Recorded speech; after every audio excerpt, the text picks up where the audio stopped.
It was a bitterly cold evening. The streets buzzed with life, yet everyone seemed wrapped in their own little world, heads down, collars up, eyes averted.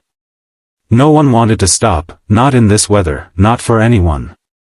In front of a small bakery, a little girl stood silently. She looked no older than 9. Her clothes were tattered, far too thin for the biting cold. Her tangled hair danced in the wind, and her bare feet pressed against the freezing pavement. But her eyes were fixed on the glass window, where golden samosas lay steaming behind the warmth of the glass. She didn't move, didn't blink, just stared. Perhaps at the food. Perhaps at the warmth. Or perhaps at the simple idea of being full. After a long pause, she gathered the courage to step forward. Carefully, as if not to disturb the world around her, she walked to the bakery door, looked up at the man inside, and asked in the softest voice, "Uncle, can I have some bread?" The shopkeeper didn't even take a moment to consider. His face twisted with annoyance as he barked, "No begging here. Get out." Without waiting for her reply, he slammed the door shut. Several people nearby had witnessed the exchange. Some paused for a moment, some even met her eyes, but then they turned away, quickening their pace. No one said a word. No one stopped. The girl stood there for a second, as if unsure whether she should cry or simply disappear. Then, without a sound, she turned and began to walk away, her tiny body trembling, her empty hands clutched together, and her stomach aching with hunger. No one saw the weight she carried. No one wanted to. Just then, as she turned to leave, her small frame brushed against someone. A middle-aged man had just walked up, his coat dusted with the cold wind.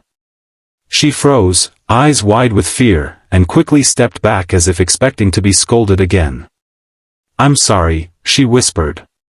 But the man didn't frown. His voice was warm, gentle. "No, I'm sorry," he replied, bending slightly to meet her eyes. And that's when he truly saw her, not just the dirt on her face or the torn clothes, but the look in her eyes. They weren't just tired from hunger. They were tired from being ignored. From being invisible in a world that moved too fast to care. "Have you eaten anything today?" he asked softly. She looked down at her feet and gave a small shake of her head.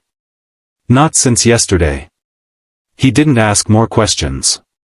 Instead, he quietly reached out and took her small hand into his.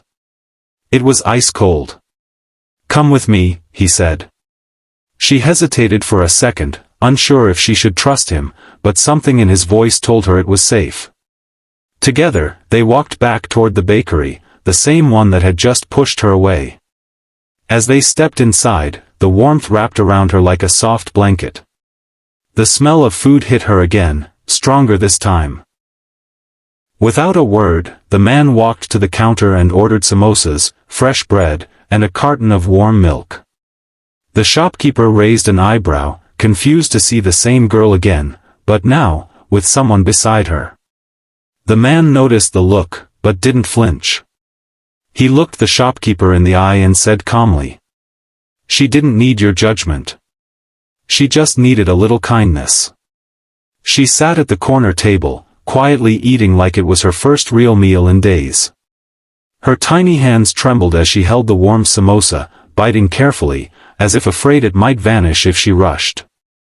The man watched her with gentle eyes, waiting until she had taken a few bites before speaking. "Where are your parents?" he asked softly, his voice filled with concern, not interrogation. The girl paused, her eyes fixed on the bread in front of her. She didn't answer right away. Her chewing slowed, and her shoulders slumped slightly. Then, in a low, almost broken voice, she replied, "The police took Mama. They said she stole something from a shop."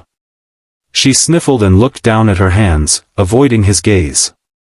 "Papa, he went to find work a long time ago. He never came back." Her voice cracked as she added, "I only wanted some bread." The man didn't say a word. He didn't need to. Her words hung in the air like a weight no child should ever carry. She wiped her nose and mouth with the sleeve of her thin shirt, leaving behind a mix of crumbs and tears. Her hands shook not just from hunger anymore, but from the memory of being alone, from fear, confusion, and the ache of abandonment. In that moment, the bakery faded away. The noise of the street, the warmth of the food, none of it mattered. All he saw was a child who had asked for so little, and been given even less by the world that he didn't ask anything else.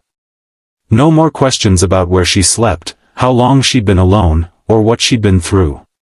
He simply looked at her, really looked, and said gently, "Come home with me." The girl froze, confused. Her eyes darted toward the bakery door, then back at him. "Why?" she whispered, unsure if she should trust a kindness that felt too good to be true. He didn't hesitate. "Because you need more than food," he said. "You need someone who cares." There was no dramatic promise, no long speech. Just those few words, calm, steady, and real. She didn't say yes.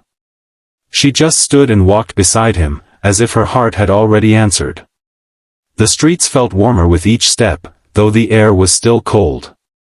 He held her hand the whole way, and for the first time in a long while, she didn't pull away. When they reached his home, he gently knocked on the door.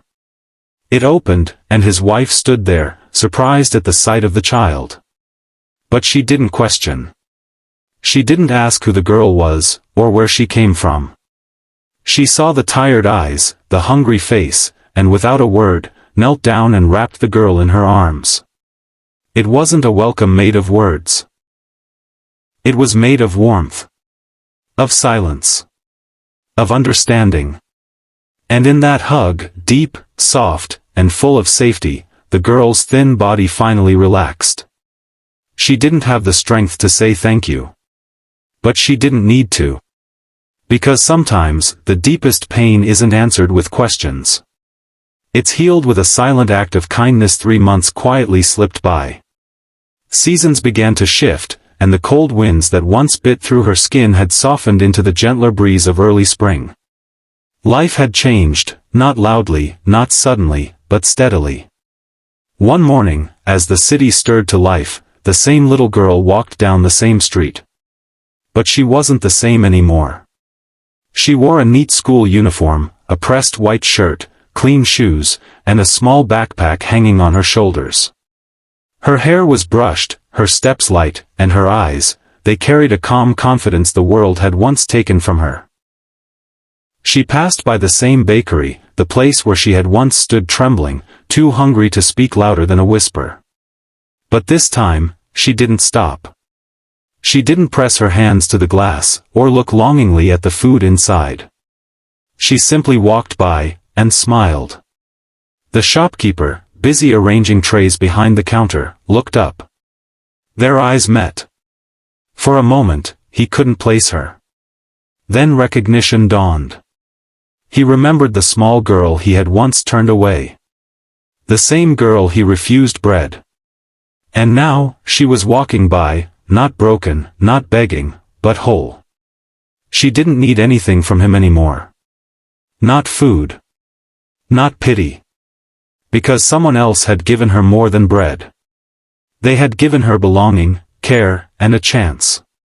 She had found something the world rarely offers to the forgotten. A second beginning. And in that quiet morning moment, with no words spoken, the truth was clear. Kindness hadn't just changed her day. It had rewritten her entire life.